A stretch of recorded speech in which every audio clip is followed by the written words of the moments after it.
Introduction. The City Between Two Worlds. In the spring of 1453, one city stood between two worlds, Constantinople. For more than 1,000 years, it had survived sieges, crusades, plagues, and betrayal. It was the last great remnant of the Roman Empire, but outside its ancient walls stood a young sultan with an army, a dream, and a weapon the world had never seen before. When the walls finally fell, it was not just a city that died, it was the end of an age. Chapter 1. The Last City of Rome. By the year 1453, Constantinople was no longer the heart of a great empire. It was a shadow of what Rome had once been.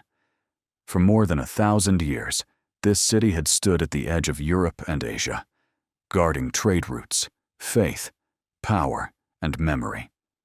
To the people inside its walls, Constantinople was not simply a city. It was the last living piece of the Roman world. Its emperors still called themselves Romans. Its churches still carried the weight of centuries. Its walls had watched armies come and go, from Persians and Arabs to Crusaders and Turks. But by the middle of the 15th century, the empire outside those walls was almost gone. The Byzantines controlled little more than the city itself, a few scattered lands, and the memory of an empire that once ruled the Mediterranean. And beyond the horizon, a new power was rising. The Ottoman Empire had surrounded Constantinople like a tightening ring. The last city of Rome was still standing, but it was standing alone. Chapter 2. The Young Sultan. Across the water, a young ruler was preparing to change history. His name was Mehmed II. He was only 21 years old, but he carried an ambition older than himself. He wanted Constantinople, not as a prize, not as a symbol, but as the heart of a new empire. For centuries, Muslim armies had tried to take the city and failed.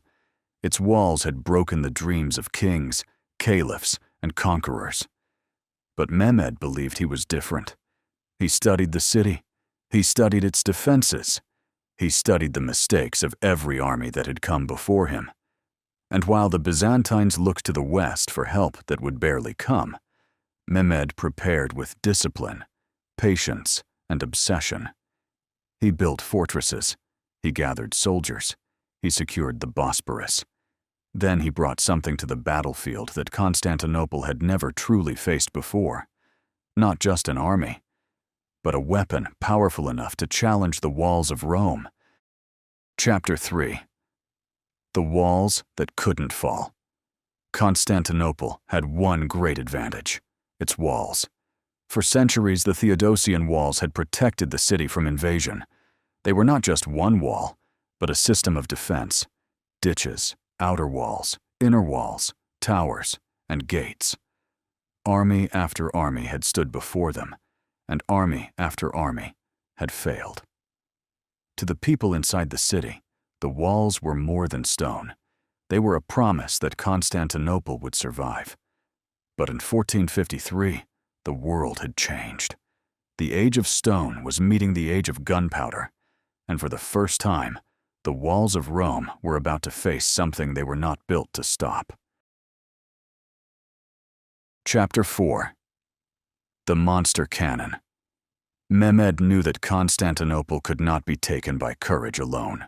The walls had survived for centuries, so he needed something new, something terrifying.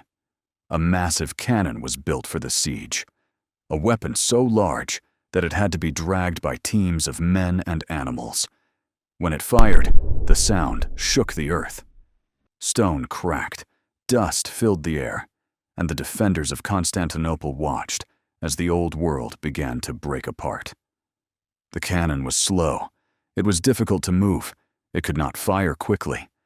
But every shot carried a message. The age of ancient walls was ending, and the future belonged to gunpowder. Chapter 5. The Final Night. By the end of May, the city was exhausted. The walls were damaged, the defenders were few, and everyone inside Constantinople knew that the final attack was coming. On the last night, the people gathered in Hagia Sophia. Soldiers, priests, nobles, and civilians stood together beneath its great dome. For one final moment, old divisions were forgotten. Outside the walls, the Ottoman army prepared in silence. Torches burned in the darkness. Drums waited. Thousands of men stood ready for the signal. Inside the city, the defenders took their positions. They were tired, they were outnumbered, but they were still there. And before sunrise, the final battle for Constantinople would begin. Remember to like and subscribe for more regular content. Chapter 6. The city falls. Before dawn, the Ottoman attack began. Wave after wave of soldiers moved toward the broken walls. The defenders fought desperately. For hours, Constantinople held. But the city was exhausted, the walls were damaged, and the number of defenders was too small. Then, a breach opened. Ottoman soldiers pushed through the defenses. The fighting moved from the walls into the streets. Emperor Constantine XI is said to have thrown himself into the battle, choosing to die with his city rather than abandon it. By morning, the banners of the Ottomans rose over Constantinople. The city that had survived for more than 1,000 years had fallen. Rome's last city was no longer Roman. Chapter 7. Final chapter. The end of an age. The fall of Constantinople was more than the end of a siege. It was the end of a world. For more than 1,000 years, the city had carried the name, the memory, and the legacy of Rome. Now, that legacy had passed into history.